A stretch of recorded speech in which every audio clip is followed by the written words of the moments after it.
आज तीसरा दिन है और सवाल एक ही है कि क्यों जल रहा है हरियाणा। सरकार में मंत्री ने बोल दिया, मुख्यमंत्री ने बोल दिया, और जब बोला तो ऐसा बोला कि जनता को लगा कि खुद ही सुरक्षा करना पड़ेगा। लेकिन अब नया अपडेट क्या है हरियाणा में? हरियाणा अगर जल रहा है तो उसमें नया क्या है? जनता जिंदाबाद में हमने सरकार से सवाल पूछ लिया। हमने आपको बता दिया कि घटना क्यों घटी, हमने बता दिया कि दोषी कौन है और कैसे ये हिंसा भड़की। लेकिन एक नाम जो पिछले दो दिन में उभर कर आ रहा है, उसका नाम है मोनू मानेसर।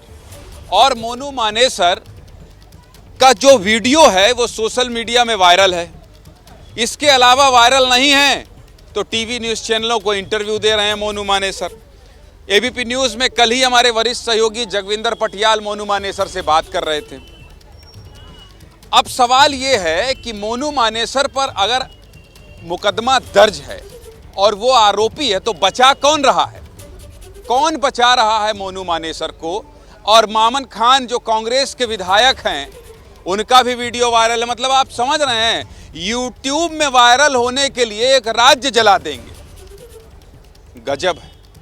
वायरल होना है, सुर्खियां बटोरना है और फिर अपने एजेंडे को चलाना है, इसलिए एक राज्य में आग लगा देंगे और उसकी चिंगारी दूसरे राज्य, तीसरे राज्य में भड़कती जाएगी। ऐसा नहीं होने देंगे भाई। क्यों कर रहा हूं जनता जिंदाबाद, ये आप सुनिए, क्योंकि राजस्थान और हरियाणा अब आमने सामने हैं।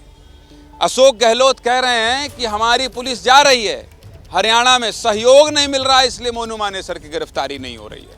मतलब आप समझ रहे हैं, एक राज्य की पुलिस इतनी नाकाम है कि वो आके एक आरोपी की गिरफ्तारी नहीं कर पा रही। लेकिन जनता जिंदाबाद आज मुझे क्यों करना पड़ रहा है, पहले प्रमुख वजह आप जान लीजिए। फुल स्क्रीन में दिखाइए भाई कि आज कौन सी ऐसी वजह है जिसकी वजह से मुझे जनता जिंदाबाद करना पड़ रहा है। मैं आपको बता देता हूं, अपराधियों के संरक्षण के सवाल पर हरियाणा और राजस्थान आमने सामने है, जो मैं आपको बता रहा था। हिंसा के मास्टरमाइंड तक हरियाणा की पुलिस पहुंच नहीं पाई है, ये बहुत बड़ी वजह है। इसके अलावा भड़काऊ बयान देने वालों को पुलिस गिरफ्तार नहीं कर पाई है। आप गिरफ्तार करते रहिए 100, 110, लेकिन अभी भी मामन खान, मोनू मानेसर तो ऐसे ही घूम रहे हैं। मोनू मानेसर वीडियो बना रहा है, इंटरव्यू दे रहा है, लेकिन पुलिस पकड़ नहीं पा रही है और हिंसा वाले नूह से लोगों का पलायन हो रहा है।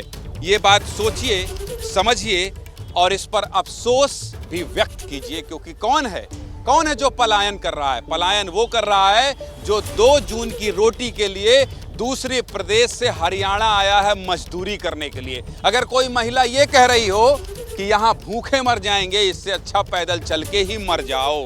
कैसी स्थिति बन गई है इस देश के राज्यों की, इसलिए जनता जिंदाबाद आज करना पड़ेगा। लेकिन हरियाणा का अपडेट क्या है और हरियाणा में आज क्या हो रहा है, पहले आपको जानना समझना जरूरी है। देख लीजिए एक रिपोर्ट, उसके बाद चर्चा की शुरुआत करेंगे। मामला खराब बोलेगा भाई। दिनों पहले तक परिवार रहा करते थे, पूरी गृहस्थी जमा हुई थी, लेकिन आज वो घर पे, उन घरों पे जो है वो ताला लगा हुआ है।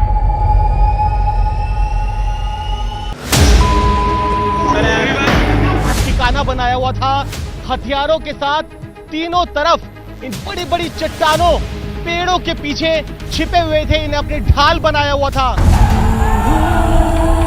देश के सौहार्द को तार तार करने की जानबूझकर कोशिश की जा रही है।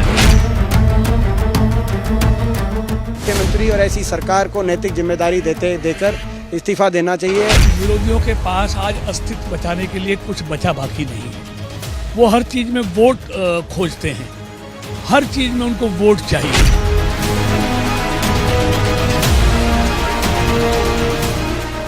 सरकार हरियाणवियों की सुरक्षा करने में असमर्थ है तो ये राजनीतिक दिवालियापन है। झोला उठाइए और घर चले जाइए। ऐसे खुलेआम धमकी मत दीजिए, चाहे वो मोनू मानेसर हो और चाहे मामन खान विधायक हो। ऐसा मत करिए, ऐसा मत करिए कि आपके प्रदेश में आग लगे, ऐसा मत करिए कि उसकी चिंगारी देश के अलग अलग राज्यों में पहुंचे। लेकिन अपडेट क्या है? अपडेट के लिए एक ब्रेकिंग जान लीजिए आप। वो अपडेट क्या है पहले वो मैं आपको बता देता हूं, उसके बाद फिर चर्चा की शुरुआत करूंगा, मेहमानों से आपका परिचय करवाऊंगा। अपडेट ये है कि नूह में जो दंगा हुआ है उस मामले में अब तक 93 FIR दर्ज हुई है 5 जिलों में, जिसमें नूह में 46 हैं, फरीदाबाद में 3 हैं, रेवाड़ी में 3 हैं और 23 गुरुग्राम में हैं और पलवल में 18 एफआईआर दर्ज हुई है। कुल 176 लोगों को गिरफ्तार किया गया है, जबकि 78 को डिटेन किया गया है। जो पलायन की बात आ रही है निकलकर, उसमें प्रशासन का ये कहना है कि पलायन नहीं हो रहा है। चलिए, अच्छी बात है, अगर किसी को डर नहीं है तो ऐसा होना चाहिए, पलायन ना हो। हम भी यही सोच रहे हैं, हम भी यही मनाते हैं और हम भी यही सुनना चाहते हैं। मिश्रा जी समझ रहे हैं? तो चलिए परिचय करवा देता हूँ। सौरभ दुबे हैं, पॉलिटिकल एनालिस्ट हैं। इसके अलावा प्रदीप सिंह हैं और डॉक्टर राकेश गोयल साहब हैं। परविंदर सिंह सेठी हैं। इसके अलावा राहुल लाल हैं और संजय मिश्रा हैं। तो चलिए बात करेंगे, लेकिन आपको लग नहीं रहा है आप लोगों में से कि भाई ये जो हिंसा भड़की है इसके पीछे जिम्मेदार कौन है, और जो जिम्मेदार है उसको सरकार बचा रही है? ऐसा नहीं लग रहा है? इसके लिए जिम्मेदार देखिए जनता ही है। कुल मिला के कहीं पर भी कुछ हो रहा है ना, जनता उस अगर कोई कुछ बोल दे रहा है उसके पीछे हम चल दे रहे हैं। क्या नाम है आपका? मेरा नाम विपिन द्विवेदी है। द्विवेदी जी कहाँ से हैं? हम कानपुर से हैं। बड़े ईमानदार हो यार, मतलब कोई किसी को दोषी नहीं बताना चाहते हो। जनता ही जिंदाबाद है और जनता ही तो कर रही है सर। कोई नेता, आपने कांग्रेस विधायक की बात करी, वो अपने घर में एक बयान देकर सो गया, वो बाहर निकला क्या, जनता को शांत कराने आया क्या? एक बार किसी से मिला क्या कि आप लोग क्यों फैला रहे हो, क्यों उन्माद बचा रहे हो, क्यों एक दूसरे पर पत्थर फेंक रहे हो? कहीं आया क्या, दिखाई पड़ा किसी को? वो तो एक बयान दिया और उसके बाद अगर जनता ही सारा करती, प्रशासन सो रहा है, इतना बड़ा हादसा हो रहा है, प्रशासन किस लिए है? हमारे मुख्यमंत्री जी जो है कह रहे हैं कि सबकी जिम्मेदारी पुलिस नहीं देख सकती है। ये कोई बयान होता है? गलत तो नहीं बोल रहे हैं? नहीं, मुख्यमंत्री जी देख रहे हैं ना। योगी देख लीजिए यूपी में क्या हो रहा है। हर मुख्यमंत्री की अपनी अपनी चाल है ना, किस तरीके से वो काम करेगा। खट्टर जी शालीन मुख्यमंत्री हैं, उस तरीके से काम नहीं करेंगे। लेकिन आप देखिएगा आने वाले समय में 2-4 दिन के अंदर क्या कार्रवाई होगी। ऐसी शालीनता किस काम की जब पूरा प्रदेश ही जल जाए? देखिए, मैं कहना चाहता हूं कि राजनीति के पैरों तले शर्म को कुचला जा रहा है, इंसानियत मारी जा रही है। आप एक बात बताइए कि क्या किसी एक व्यक्ति के बार बार मोनू मानेसर राजस्थान से मोनू मानेसर भड़का देता है तो दीवालों पर ईंटें पत्थर वो सब कैसे चढ़ जाते हैं? क्या हम लोग इतने जागरूक नहीं हैं कि कोई एक व्यक्ति दूर से हमको भड़का देगा और हम ईंट पत्थर जहाँ भी यात्राएं निकलेंगी उसके ऊपर बरसाना शुरू कर देंगे? सबसे बड़ा सवाल ये वहाँ के विधायक, आप देखिए कांग्रेस के विधायक हैं, सरकार है वहाँ की, उसको तो बिल्कुल गंगा जल चढ़ा दीजिए उनका हरियाणा के सरकार पे और कार्रवाई कीजिए ना। अगर विधायक के ऊपर आपको लग रहा है कि कांग्रेस की विधायक की गड़बड़ी है तो आप ये कांग्रेस का नाम लेके बच नहीं सकते। डबल इंजन सरकार पूरी तरह से विफल है और डबल इंजन में बदल चुकी है। मणिपुर के बाद हम लोग देख रहे हैं कि सीधे सीधे हरियाणा में भी यही चीज हो रहा है। जब मुख्यमंत्री ये बयान देंगे कि भाई हम रक्षा नहीं कर सकते, फिर आप इस्तीफा दे दीजिए ना, पद पे क्यों बने हुए हैं? जाइए। सुनिए, ठीक जोश है, बढ़िया है। मामन खान पर कुछ नहीं बोलेंगे राहुल लाल जी? अगर वो गड़बड़ है, अगर वो गड़बड़ का क्या मतलब है? अगर वो गड़बड़ का मतलब क्या है? बयान सुनाऊं? नहीं, बयान सुनाऊं? कांग्रेस इससे पल्ला क्यों झाड़ रही है? पल्ला नहीं झाड़ रही है। मोनू मानेसर अगर इतना बड़ा विलेन है तो राजस्थान की सरकार क्या कर रही है? मुख्यमंत्री कह रही है हमारी पुलिस को सहयोग। गजब है भाई। हो रहा है उनको बजाते हैं, हरियाणा सरकार छुपाने का काम कर रही है। राजस्थान पुलिस जाती है, उनको छुपाया जाता है, बचाया जाता है उनको। कल मैंने देखा जगविंदर पटियाल जी उनका इंटरव्यू ले रहे थे। आप वो सोचिए कि वो मीडिया में इंटरव्यू दे रहे हैं, सब जगह दिख रहे हैं, लेकिन वो पुलिस लगातार बचा रही है, हर घटनाक्रम में बचा रही है। पूछा जाए बिल्कुल। और मैं ये कहना चाहता हूँ, मोनू मानेसर सिर्फ एक नाम नहीं है। आज मोनू मानेसर पे आरोप भी हैं। अपहरण करके 2 लोगों की हत्या का आरोप भरतपुर की पुलिस आती है और जब हरियाणा में आती है पकड़ने के लिए तो गुड़गांव पुलिस कह देती है कि वो तो उस समय पे गुड़गांव में था। ये सवाल है हरियाणा प्रशासन के ऊपर। दूसरी बात, मैं सिर्फ एक लाइन और कहना चाहता हूँ कि ये सिर्फ 2 दिन में आग नहीं लगे हैं नूर में, ये पूरे सालों से कहानी रची जा रही थी और उसमें मेन मुख्य रूप से मोनू मानेसर है। वो क्यों है? क्योंकि वहाँ पे वो बजरंग दल का आदमी है, उसके बाद जो गौ रक्षकों की जो टीम है उसका वो मेन मुख्य आदमी है। और वहाँ पे हरियाणा में आपको आश्चर्य होगा, पुलिस का काम बजरंग दल के लोग कर रहे हैं। कैसे कह सकते हैं? कह रहा हूँ ये वहाँ पे पंचायत हुई है। वहाँ पर एक बात बताइए। अच्छा, जो पत्थर इकट्ठा किया गया और जो डंडा इकट्ठा किया गया, ये पंचायत नहीं दिखा? कैसे? फिर उस प्रशासन पे सवाल है। मुख्यमंत्री सो रहा था, गृह मंत्री सो रहा था। हरियाणा और राजस्थान, अब 2 सरकार आमने सामने है इस मसले पर। जिसकी जिम्मेदारी थी उसने तो निभाया नहीं, और अब कांग्रेस भी कह रही कि नहीं भैया हमको पकड़ने नहीं दे रहे। देखिए, सरकार अपना काम कर रही है, किसी भी दोषी को बख्शा नहीं जाएगा। और इसमें सारी जो जिम्मेदारी मोनू मानेसर पर डाल के जिम्मेदारी से बचना चाह रहे हैं, ये अपना गलती नहीं देख रहे। राग बीजेपी वाले कब तक गाते रहेंगे? मणिपुर 90 दिन से जला। एन बीरेन सिंह बोले कैसी हजारों घटनाएं हो रही। डबल इंजन की सरकार आज हरियाणा में है और मोनू मानेसर हो चाहे कांग्रेस का हो, मुख्यमंत्री तो बीजेपी का है। डबल इंजन की सरकार है। देश का प्रधानमंत्री 35 सेकंड बोल के भाग जाता है। देखिए, बड़े जोश और बड़े उत्साह में लोग हैं। जब अपनी सरकारों की बात आती है, जहाँ पे जिन राज्यों में इनकी सरकार है, वहाँ पे ये प्रोटोकॉल का सहारा ले लेते हैं कि नहीं, सरकार अपने प्रोटोकॉल से काम कर रही है। अब जब सरकारें अपने हिसाब से काम कर रही हैं, आपका पल्ला हल्का हो गया तो चिल्ला क्यों करें भैया? अरे आप तो नहीं दिखे। इतना बड़ा सा साजिश हो रहा था, ये बताइए इतना पत्थर कैसे बचे, इतने अवैध हथियार कैसे पहुंचे? इसका जवाब है आपके पास? परविंदर जी ये बताइए, अब हरियाणा वर्सेस राजस्थान होता दिख रहा है। मतलब एक मोनू मानेसर को आप पकड़ नहीं पा रहे हो। मामन खान हरियाणा में रहकर ईंट से ईंट बजा देंगे जैसी बात कह रहे हैं और हरियाणा जल रहा है। देखिए, बात यह है, ये लॉ एंड ऑर्डर का मसला है। चाहे हरियाणा का मसला है, चाहे राजस्थान का मसला है, चाहे मणिपुर का मसला है, ये लॉ एंड ऑर्डर का मसला है और ये राज्य सरकार की जिम्मेवारी है कि अपने इलाके के अंदर लॉ एंड ऑर्डर मेंटेन करके रखे। अब आप लोगों की जिसके परिवार का सदस्य जाता है वो तो खून के आंसू बह रहे हैं, आप यहाँ पे खड़े होकर राजनीति कर रहे हैं। शर्म आनी चाहिए आपको। आप लोग ये बताइए, ज्यादा लोगों की हत्या का प्रयास किया गया है, उसको आप छुपा नहीं सकते। जिम्मेवारी किसकी है? जिम्मेदारी सरकार अपनी। ये इनको शह दे रहे कांग्रेस की, आपकी सरकार फेल हो गई। बोलो यार, जनता चीज महंगी है, इंसान की जान सस्ती है। हर चीज़ महंगी है, इंसान की जान सस्ती है। हमारे देश से चैन और अमन खत्म हो गया, मोहब्बत खत्म हो गई, सिर्फ नफरत फैला दी गई है। क्या कर रहे हो? यूट्यूब के लिए बना रहे हैं, यूट्यूब के लिए बनाते हैं हम वीडियो। हमारे यूट्यूब में देख लेना। आपका यूट्यूब में तो हम वैसे सब्सक्राइब किए हुए हैं। इसको बंद कर दो, इसको बंद कर दो। हमारे यूट्यूब में देख लेना, बंद कर दो इसको। यहीं घुसाए, यहीं पूरी मार्केटिंग करोगे, हद है यार। राहुल देखो इनको। हाँ, कहाँ से हो, क्या नाम है? हम लोग बिहारी हैं और हम आए हैं मतलब दिल्ली में जो है धमाल मचाने के लिए। यहाँ यार, ये उधर देखो, कैमरा उधर है, खुद है उल्टा करके शूट कर रहे हो। क्या धमाल मचा? हाँ हाय हो गाइस, बोल। लोग आए हैं दिल्ली को हिलाने के लिए, बिहारी। हाँ, बिहार में जो है ना, ये गठबंधन की जो सरकार बनी हुई है उनको उखाड़ने का काम करेंगे।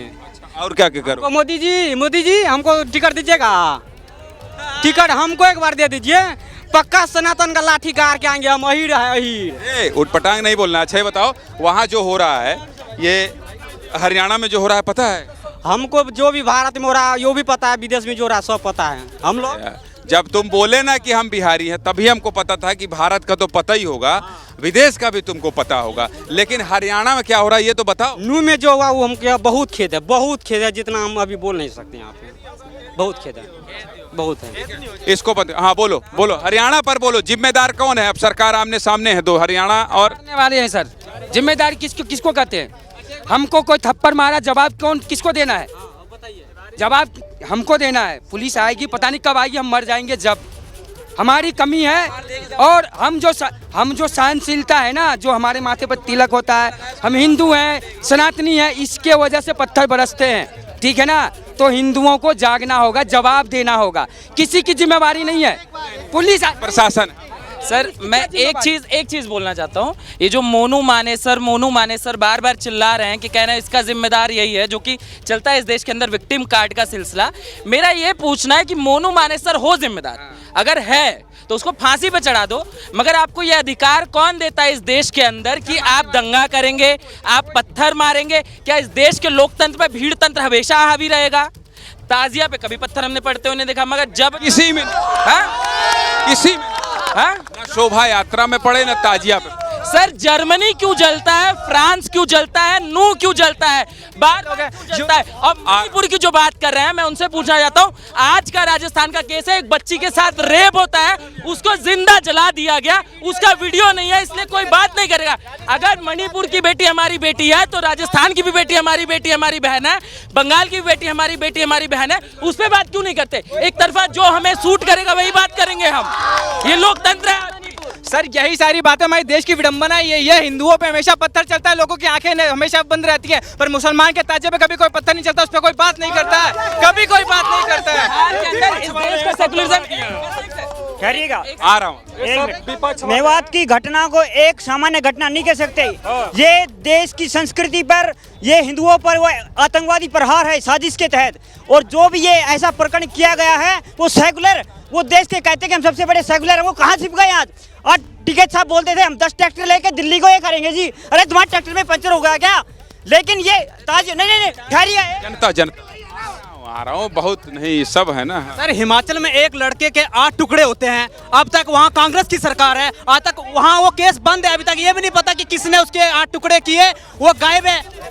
वहाँ भी मुस्लिम काटते हैं उसको वहाँ पे, उसके बाद ना कोई कानून। देखिए ये जनता जिंदाबाद है, इसलिए मैं बिल्कुल बिना कुछ बोले जनता का रिएक्शन सुना रहा हूँ। सुनते जाइए हरियाणा और राजस्थान में बवाल में क्या कह रहे हैं। ये हिमाचल में हमारे एक लड़के के 8 टुकड़े होते हैं, आपको मालूम होगा, मनोहर लाल के, ठीक है। वहाँ किसकी सरकार है? वहाँ भी कांग्रेस की सरकार है। जहाँ जहाँ कांग्रेस की आपको लगता नहीं है कि सरकार इसमें सरकार का इंटेलिजेंस फेल्यूर रहा जिसकी वजह से सबको, मैं ये बता, लगता नहीं है सर इसमें जो है जो कांग्रेस की सरकार है नाकामयाब। हम हरियाणा में बीजेपी की सरकार की बात कर रहे हैं सर, वहाँ पे जहाँ पे वह काम हुआ है सर कांग्रेस के जहाँ जहाँ सरकार है ना, उनका इच्छा ही है कि हिंदुओं पर थोड़ा अत्याचार हो। हम यार कुछ जानते ही नहीं हो, आए बाएं बोल रहे हो। हरियाणा में बवाल हुआ है, हरियाणा में बीजेपी की सरकार है। हम आपसे ये पूछ रहे हैं कि हरियाणा में अगर सब कुछ नियंत्रण में होता तो ये सब नहीं होता। तो कांग्रेस दोषी है, कांग्रेस दोषी कर रहे हैं। हरियाणा में दोष कांग्रेस का विधायक वहाँ दो सर। तो आरपीएफ के जवानों ने 3 मुसलमानों का भी ट्रेन में मारा गोली, आपको पता है? तो क्या वो जिनको गोली मारा वो हिंदू थे? वो भी तो मुसलमान थे ना। तो ये सिर्फ एक तरफा बात करते हैं कि हिंदुओं को 8 टुकड़े हुए, मुसलमानों को भी 10 टुकड़े कर दिए ना। 3 मुसलमानों को मार दिए बेचारे गरीब को, उनकी 4 बेटी है 2 बेटा, उनके बीवी बच्चे। इस हिंसा को जो एक राजनीतिक रंग दिया जा रहा है, निश्चित रूप से देश के लिए यही खतरे की बात है।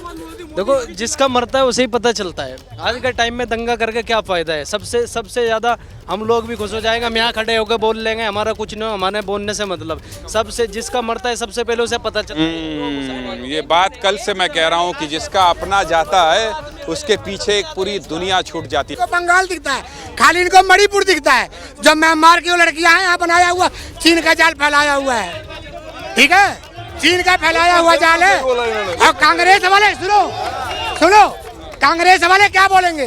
कांग्रेस के शासन में सेना के जवानों का गला काट के ले जाते थे, आज किसी का हिम्मत का गला काटने का? गरियाओ नहीं, गरियाओ कहाँ के कर जा रहे हैं, किसी को भी क्यों गरियाना? सेना का गला काट के जवानों का ले जाते थे, पत्थर फेंकते थे। आज कोई पत्थर फेंके? सीमा को हिंदुस्तान की नागरिकता दे रहे हैं बीजेपी के एनडीए सरकार। देश के किसी भी राज्य, किसी कोने में हिंसा क्यों हो, और ये पक्ष विपक्ष अपनी जिम्मेदारियां क्यों नहीं लेते कि देश क्यों जलेगा? बिल्कुल सही बोला इन्होंने, वर्ड जो बोल रहे हैं ना परफेक्ट है। म्यांमार से ला करके, बांग्लादेश से ला करके उनसे खेल करवा। तो सुनिए, इनसे सबसे बात करेंगे। देखिए बात हो रही है और इस मसले पर हर कोई बात करना चाहता है, लेकिन एबीपी न्यूज़ के ट्विटर हैंडल पर जाइए और हमने सवाल पूछा है कि क्या मेवात के अपराधियों को राजनीतिक संरक्षण मिल रहा है। बहुत लोगों ने वोट किया है, 87% लोगों का ये कहना है हाँ, और 13% लोगों ने नहीं कहा है। तो अगर आपने वोट नहीं किया है तो आप भी एबीपी न्यूज़ के ट्विटर हैंडल में जाइए, अभी वक्त है। मैं आपका नाम भी बताऊंगा और आपने क्या लिखा है ये भी बताऊंगा। क्यों इतना ज्यादा गुस्से में है? क्यों गुस्से में? हरियाणा पर कुछ बोलेंगे? नहीं, हरियाणा के बाद तो भैया वो जो कौन खेल हो रहा है, ये खेल करा रहे हैं, ये पार्टी कुछ खेल करा रहा है। कौन पार्टी करा रहा है? जवान मैंने जो खड़ा है वो करा रहा है। ये जो 26 पार्टी जो बना के रखे ना, वो सर बात सब खराब करवा रहे हैं। ये विपक्ष के लोग ये करवा रहे हैं, दंगा यही करा रहे हैं, कोई नहीं करा रहा है। मोदी सरकार जितना कंट्रोल करके चल रहा है ना, दंगा ये करा रहे हैं। मोदी सरकार क्या है कि दंगा कराएंगे? 26 पार्टी है ना, एक करवा रहा है जो हमको फायदा होगा, लेकिन इनको फायदा नहीं हो रहा है, इनकी नुकसान हो रहा है। बस सीधी बात है। पब्लिक मोदी जी के साथ खड़े हुआ है।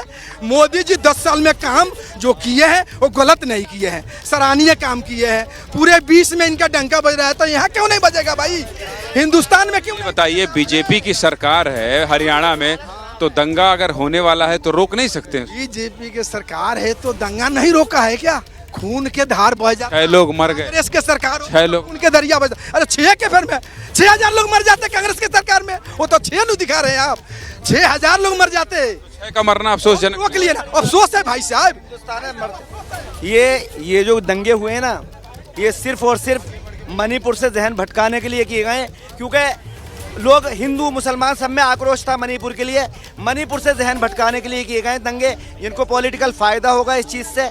ये अब देख लो, मणिपुर की कोई बात नहीं हो रही, सिर्फ नूह की और हरियाणा की बात हो रही है। इतने लोग मर जाएंगे तो होगा ना। किसी की शोभा यात्रा में सुनिश्चित तरीके से पत्थर बरसाए जाएंगे, लाठी डंडा मारेंगे, 6 लोगों की मौत होगी, मस्जिद जला दिया जाएगा, मौलवी मारा जाएगा, तो चर्चा नहीं होगी उसकी। ये तो राहत इंदौरी ने एक शेर कहा था, सरहदों पर अभी तनाव है क्या, कोई देखो जरा चुनाव है क्या। अब वो शेर बहुत पुराना हो गया है। देखिए, जो अभी आजकल जितनी भी पॉलिटिकल है ना, मैं ये नहीं कह रहा कि बीजेपी है कांग्रेस है। देखिए, इस वक्त जो विपक्ष है वो चाह रही कि कैसे कहाँ पे क्या खेला हो और हमारा बेनिफिट हो और लांछन लगाया जाए। काहे झगड़ा कर रहे हो? ये कर रहे हैं एक मिनट भाई कह रहे हैं, भाई का नाम मोहम्मद, ये कह रहे हैं कि हिंदू मुसलमान भाईचारा है। मैं कहता हूँ भाईचारा था कब, ये तो बताइए। नांगलोई के अंदर शनिवार को ताजिया निकाला जा रहा था, वहाँ कौन आ रहे हैं? एक से आ रहे हैं। सर जी, इससे पहले हिंदू मुस्लिम सिख ईसाई एक से रहते थे नहीं रहते थे, मगर हम लोग अपनी इंसानियत खुद खो चुके हैं। अगर हमने ये इनसे कहा ये हिंदू भाई हैं, ये पिट रहा है, तो हमने इनका कभी साथ नहीं दिया कि पिट रहा तो पिटने दो। नहीं, हमारा भाई है, हम इससे जान पे खेल के बचाएंगे से। हम मुस्लिम अगर पिट रहा तो हिंदू भाई को चाहिए कि वो अपनी जान पे खेल के उसको बचावे। मगर आजकल क्या हो रहा है, हिंदू है सालों को और मारो, मुसलमान है और मारो। ये फर्का खत्म करो और इंसानियत जिंदा करो अपने अंदर इंसानियत जिंदा करो, भरोसा पैदा करो।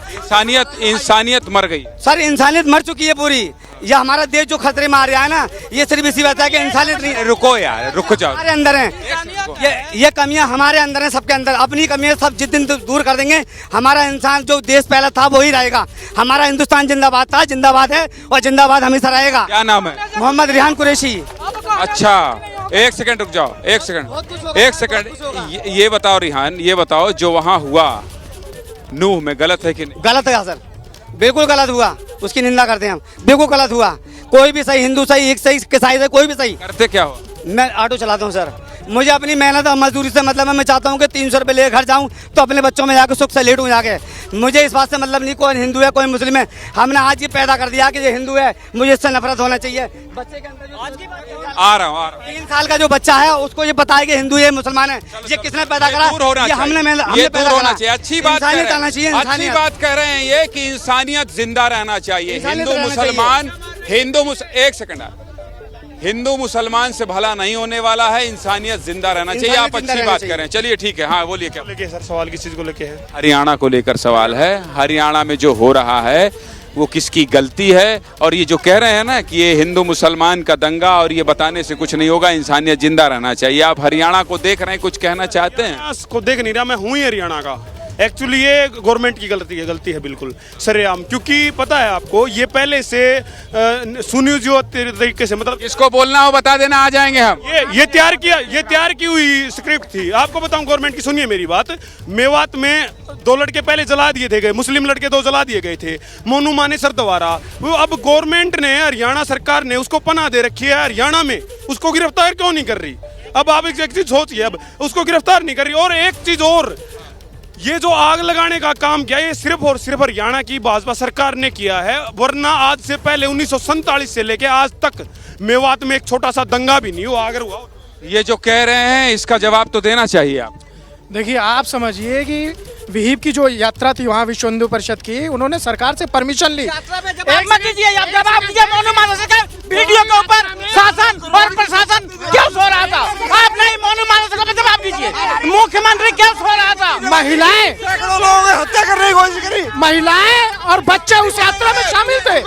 महिला और बच्चों के ऊपर पथराव किया गया, महिला और पत्थर। कांग्रेस का विधायक के लिए विपक्ष पकौड़े चल रहे हैं आप सत्ता में बैठकर। ऐसा है सर, मैं ये बोलना चाह रहा हूँ जो उस भाई ने बोला। सर एक मिनट, जो इस भाई ने बोला, यदि इस देश की जनता को हिंदू मुसलमान सिख और ईसाई में बट के रहना है तो भाजपा को जिताओ, और यदि इंसानियत को जिंदा रखना है तो फिर विपक्ष को जिताओ, इंडिया को जिताओ। भी तो आप राजनीति ही कर रहे हो। देखिए, ये जो सारे लोग बोल रहे हैं, भाई एक चीज बताइए कि अगर बीजेपी का शासन वाले प्रदेश में भी आप खोज के कांग्रेस को जिम्मेदारी दे रहे हैं, विधायक तो कांग्रेस का है वहाँ पे। जहाँ जाए आपकी हिम्मत को नहीं करिए गिरफ्तार नहीं, गिरफ्तार भी होगा। अरे घटना घट गई, लोग मर गए, उन 6 लोगों के मौत का जिम्मेवार कौन है? वो अपराधी जेल में जाएगा, एक अपराधी को जेल में जाएंगे, एक अपराधी जिनके घरों से पत्थर चले, वह बुलडोजर चलेगा। बोलने में बहुत अच्छा लगता ये घटना घट रही थी, वहाँ के एसएसपी छुट्टी पे थे, एसएसपी को छुट्टी पे किसने भेजा, कोई सवाल? देखो, मणिपुर जल रहा था, हरियाणा जल रहा है, उसकी आंच राजस्थान बाकी प्रदेशों में आ गई। कहीं देश में चुनाव तो नहीं आ गया? ये जब जब चुनाव आता है तब तब दंगे भड़कते हैं। देखिए, हम मानसिक तौर पे पिछड़े हुए हैं। पूरे संसार के अंदर जो चुनाव होते हैं मैनिफेस्टो के आधार पर होते हैं, उसके अंदर किए गए वादों के आधार पर होते हैं कि हम देश के लिए महंगाई पे क्या करेंगे, रोजगार पे क्या करेंगे, शिक्षा पे क्या करेंगे, स्वास्थ्य पे क्या करेंगे। हम यहाँ पे जात के नाम पे, प्रांत के नाम पे, हिंदू मुसलमान के नाम पर, अब गरीब आदमी की जान की कोई कीमत नहीं है। उनकी लाशों के ऊपर आप अपनी सियासत की बिसाएंगे? पूजा करने का अधिकार भी नहीं है। किसने बोला? ये पूछिए, जब भी कहीं दंगा होता है तो पहले से छत पे बम पत्थर गोला बारूद असला तैयार कर रखता है, उसको मालूम होता है दंगा होने वाला है। आज जाफराबाद दंगा हुआ था, पहले से बम असला बारूद इकट्ठा कर रखा था। कल नून में हुआ है, पहले छत पे गैस बम बारूद पत्थर में नहीं है तो दंगा करा रहा है। ये बिहार बोल तो लिए हो, क्यों प्राण दे रहे? प्रधानमंत्री बनना चाहता है, वो प्रधानमंत्री लायक कुछ भी नहीं है, वो खाक नहीं है, वो मिट्टी में मिल जाएगा। अरे यार, इसीलिए हम हटाते हैं, हमारे मिट्टी में मिलाने लगते हो। हुआ है वहाँ पहले से ये लोग असला बारूद इकट्ठा कर रखता है, इसको जैसे षड्यंत्र रचा हुआ है, मालूम रहता है कि दंगा होने वाला है। वहाँ यात्रा निकलने वाला, उसमें बम बरसाया जाएगा, गोला फेंका जाएगा। सरकारवा का कर रही है? सरकार क्या करेगा? ईमानदारी से सरकार के इतना हर सक्षम चूल्हा के पास जाकर झांक के देखेगा। मानने को तैयार नहीं है जनता भाई। सरकार की यार सोच, आपको चूल्हा के पास नहीं देखेगा। रुको तिवारी जी, मैं ये कह रहा हूँ, सही हुआ गलत हुआ वो सब आप छोड़ दीजिए, ये सूटेबल चीजों पे क्यों अपना मुंह खोलते हैं? छत्तीसगढ़ में इनके आदिवासी समाज के लोग नंगे घूम के प्रदर्शन कर रहे हैं, ये लोग तब मुंह क्यों नहीं खोलते हैं? इनको सूटेबल मुद्दों पे मुंह खोलना होता है बस। राजस्थान में इतने केस होते हैं, बेटियों को जला दिया जाता है, ये लोग मुंह नहीं खोलते हैं। लिए 15 अगस्त, मेरी बात सुनिए, कुछ बोलना चाहते? 15 चाहता हूँ सर, बोलना चाहता हूँ सर। मैं क्या बोलना चाहते हो? सर, केजरीवाल जब से बने हैं मुख्यमंत्री, हम लोगों का काम बिल्कुल खत्म कर दिया, लेडीजों को फ्री करके दिल्ली के अंदर। सर 15 ऑटो चलाते? हाँ जी, ऑटो चलाते हैं। ये इनकी भी समझ, जनता जिंदाबाद में सब टाइप के लोग आते हैं, हम सबको ठीक है बोल दिए, दिख गया। हाँ तो और कुछ बोलना चाहते? और कुछ सर, ये चोर है, केजरीवाल की सरकार चोर है। अच्छा रुक जाओ, आओ चलो ठीक है, बोल दिया। हाँ बोलो सर, आ रहा हूँ। सारी चीजें यही बात है। अगर ये लोग कह रहे हैं कि हरियाणा के मेवात में इस्तीफा देना चाहिए, मैं कह रहा हूँ उनको इस्तीफा देना चाहिए। राजस्थान में भी इस्तीफा लीजिए, छत्तीसगढ़ में भी इस्तीफा लीजिए, बंगाल में भी इस्तीफा लीजिए, वहाँ की चीजों के लिए भी बोलिए ना। राजस्थान में, छत्तीसगढ़ में, बंगाल में, इनसे इस्तीफा भी करने के लिए तैयार, हर चीज का जवाब दिया जाएगा और मैं दूंगा जवाब।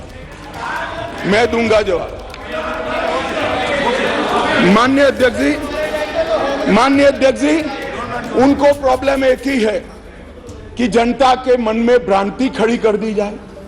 मैं उनको बताता हूं कि जनता है जो सब जानती है, कभी भ्रांति खड़ी नहीं होती है। आज आपने अपने आप को यहां पर एक्सपोज कर दिया है। माननीय अध्यक्ष जी, पूरी चर्चा को मैंने सुना, प्रेमचंद्रन जी से लेकर सारे लोग जो विषय पर बोले, मैंने ध्यान पूर्वक नोट भी पढ़े हैं, सुना भी है। माननीय अध्यक्ष जी, ये फिर से मैं एक बार कहता हूं कि सदन जनता को गुमराह करने की जगह नहीं है। सारे लोग राज्य के अधिकार कह रहे हैं। कौन से राज्य के? दिल्ली राज्य ही नहीं है, ये तो संघ प्रदेश है, और संघ प्रदेश में भी राजधानी क्षेत्र है जो एक विशेष आर्टिकल के तहत बनाया गया। अनुच्छेद 239 से 242 तक दिल्ली के कामकाज करने के तरीके को संविधान ने स्वीकार किया। हम तो संविधान संशोधन लेकर नहीं लाए थे, आप ही आए थे। 69वां संविधान संशोधन आप लेकर आए थे, आपने ही अधिकार नहीं दिए थे। अधिकार उसके तहत अनुच्छेद 239 ए 3B के तहत संसद को दिल्ली संघ राज्य क्षेत्र या उसके किसी भी भाग के लिए, उसके संबंधित किसी भी विषय के लिए कानून बनाने का पूर्ण अधिकार है। मैं फिर भी आज मैं समझता हूं कि आप लोग समझकर ही बोले होंगे, समझते हैं, मगर पॉलिटिकली बोले होंगे, मगर मैं ऐसा समझकर बोलता हूं कि आप नहीं समझे होंगे। तो राज्य और केंद्र शासित प्रदेश केंद्र शासित प्रदेश और राजधानी क्षेत्र, ये संविधान में अलग अलग एंटिटी है। अब राज्य की दुहाई, अभी किसी सदस्य ने कहा कल को आप किसी भी राज्य से, भाई नहीं हो सकता, राज्य के काम में दखल नहीं हो सकती। यहां दखल इसलिए कर सकती है संसद क्योंकि 239A(3)(b) के अंदर इस संसद को आपकी पार्टी जब सत्ता में थी तब अधिकार दिया हुआ है। और अभी किसी को लगता है मेरे अधिकार कम है तो चुनाव लड़ने से पहले आर्टिकल 239A(3)(b) पढ़ना चाहिए था। अब पढ़े नहीं, लड़ लिए और कहते मेरे अधिकार कम है। मैं देश की जनता को, दिल्ली की जनता को, सारे विपक्षी दलों को इतना ही कहना चाहता हूं, साहब 1993 में राज्य बना, 93 से 15 तक इसी नियमों के अनुसार उस वक्त भी सर्विस केंद्र सरकार के हाथ में ही थी। सुप्रीम कोर्ट ने एक इंटरप्रिटेशन किया और इंटरप्रिटेशन कर ये भी कहा कि अगर आपको सर्विस हाथ में लेनी है तो कानून बनाना पड़ेगा, जो अभी हम कर रहे हैं। तो 93 से लेकर 2015 तक किसी भी मुख्यमंत्री को कभी भी झगड़ा नहीं हुआ। आप भी आए, हम भी आए, ऊपर हम भी थे, आप भी थे, क्योंकि झगड़ा इसलिए नहीं हुआ कि जो भी आए, मैं तो आपके वखान कर रहा हूं अधीर रंजन जी, समझिए, चाहे कांग्रेस हो या बीजेपी, जो भी आए उनका मकसद दिल्ली की जनता की सेवा करना था। अगर सेवा करनी है तो झगड़ा करने की जरूरत नहीं, मगर अधिकार चाहिए तो झगड़ा करने, और झगड़ा करने का स्वभाव ही हो तो क्या कर सकते हैं। हम तो रिसीविंग एंड पर है, भाई झगड़ लो, अब क्या कर सकते हो। आप दिल्ली की जनता ने आपको चुना है, आप झगड़ा करना चाहते हो।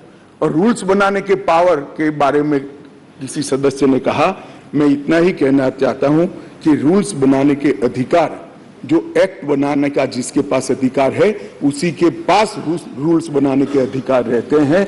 एक्ट बनाने का अधिकार भारत सरकार को है तो एक्ट के रूल बनाने का अधिकार, ये बेसिक समझ का विषय है।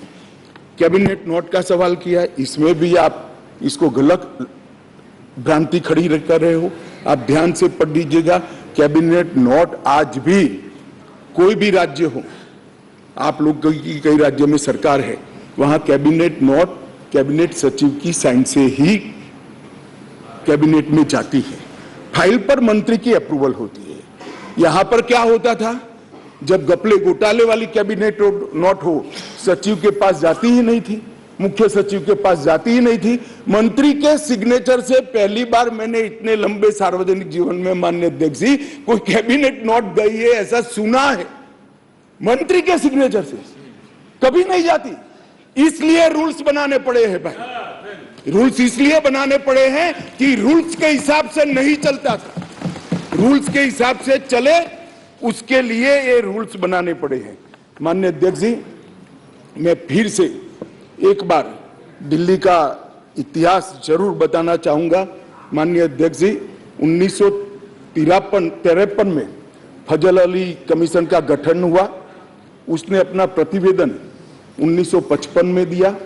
उसके पहले पट्टाभी सीतारामैया की कमेटी बनी। उसके बाद 56 में संविधान संशोधन कर यूनियन टेरिटरी की अवधारणा आई।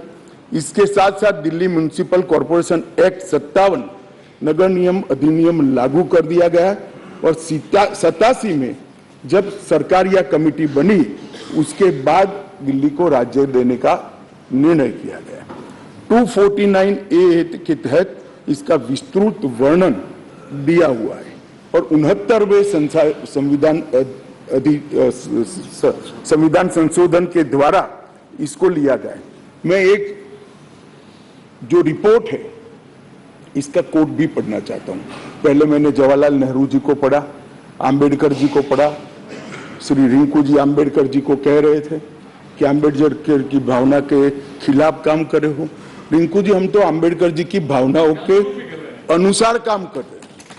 आम्बेडकर जी ने कहा था कि केंद्र के तहत रहना चाहिए।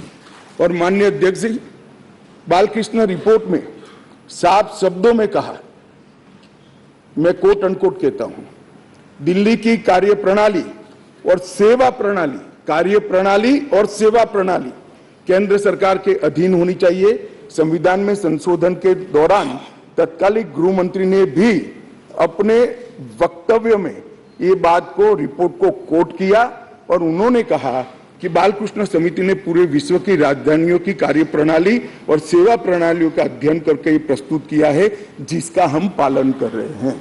और उस वक्त गृह मंत्री कांग्रेस के थे। तो आपको ये मालूम होना चाहिए कि आप जब एक उंगली हमारे सामने करते हो तो 3 उंगली आपके सामने होती है। और मैं तो कहता हूं उस वक्त उचित ही किया था, और आज हम जो कर रहे हैं वो ही उचित ही कर रहे हैं। इसलिए आप, जैसा मैंने कहा कि आप गठबंधन को बढ़ाना चाहते हो, आपके मन में ऐसी कल्पना है कि गठबंधन बड़ा करेंगे तो शायद मोदी जी के खिलाफ चुनाव जीत जाएंगे। भाई और 2-3 लोगों को ढूंढ लाओ, जितने हो सके इतना इकट्ठा कर लो, अगले प्रधानमंत्री नरेंद्र मोदी जी ही बनने वाले। परंतु कम से कम इसके लिए 130 करोड़ की जनता के सामने इतने एक्सपोज न हो। हर बिल आता है, नहीं मणिपुर पर चर्चा, मैं मणिपुर पर चर्चा करने के लिए आता, नहीं मणिपुर पर चर्चा नहीं, हम विरोध करेंगे, यहां आ जाएंगे, मेरे सामने बोर्ड लेकर खड़े हो जाएंगे। ठीक है भाई, करो। मगर जैसे ही गठबंधन टूटने वाला बिल आया, मणिपुर भी याद नहीं आया, डेमोक्रेसी भी याद नहीं आई, दंगे भी याद नहीं आए, सब इकट्ठा होकर देखो सामने बैठे सारे इकट्ठा। और 130 करोड़ की जनता को बताते हैं हमें मणिपुर की चिंता नहीं है, हमें चुनाव की चिंता है, हमें डेमोक्रेसी की चिंता नहीं है, हमें चुनाव की चिंता है, हमारी पार्टी के कोई सिद्धांत नहीं है, केवल और केवल राजनीति में, चुनाव जीतने के लिए राजनीति में है। और बताइए भैया, आप बाहर जाकर मीडिया को, अगर ये नहीं है तो सारे बिल में क्यों एब्सेंट रहे? सारे बिल महत्वपूर्ण नहीं है क्या? सारे बिल महत्वपूर्ण है, आपको रहना चाहिए था। मगर ये बिल इसलिए महत्वपूर्ण है कि ये बिल आपके गठबंधन को क्षति करता है। और मैं एक बात आगे कह देता हूं कि ये बिल पास होने के बाद वैसे भी आपका गठबंधन टूट जाने वाला है। केजरीवाल जी आपको बाय बाय कर देंगे। माननीय अध्यक्ष जी, एक बात आई कि भाई अध्यादेश क्यों लेकर आए। मैं बताना चाहता हूं कि 11/5/2023 को संविधान पीठ ने एक फैसला दिया। अब संविधान पीठ के फैसले को कोई ध्यान से पढ़ेगा तो वो फैसला कहता है, इन वे संविधान पीठ ने 2 जजों की खंडपीठ का, बेंच का गाइडेंस किया है। फाइनल निर्णय 2 जज की बेंच ने करना है। तो गृह मंत्री अमित शाह लोकसभा में बोल रहे थे दिल्ली सर्विस बिल पर। उन्होंने कहा कि जिसको सेवा करना होता है वो झगड़ा नहीं करता है। विपक्ष पर निशाना साधा और ये कहा कि सबको अपना गठबंधन बचाना था, इसलिए साथ आए और अगले पीएम नरेंद्र मोदी ही होंगे, गठबंधन चाहे कोई भी बन जाए। गृह मंत्री अमित शाह का बयान।